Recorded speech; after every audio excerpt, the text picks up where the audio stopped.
Рахмат Вахтусенович, саламатсыздар, урматтуу чакырылгандар. Скажите, пожалуйста, Тимур Алмазович, ПЦР-тест вы когда отмените в аэропорту? На данный момент для въезда на территорию Кыргызской Республики ни иностранным, ни гражданам Кыргызской Республики ПЦР-тест не требуется.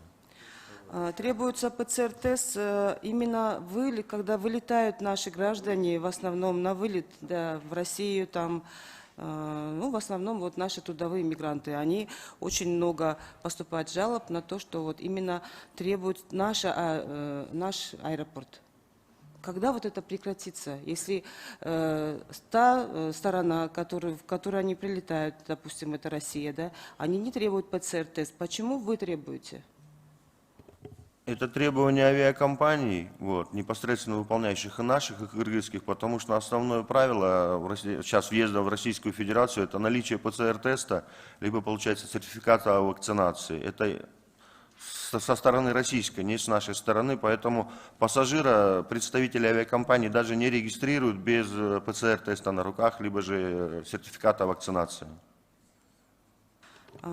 Просто всегда наши именно мигранты, в основном они жалуются, когда они прилетают в аэропорт в Россию, с них ПЦР-тест не требуют почему-то.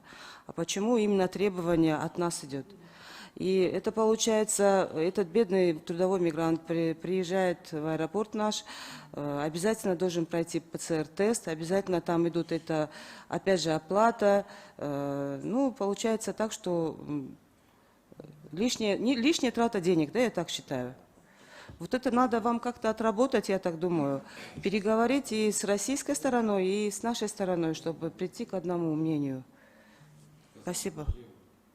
Принято.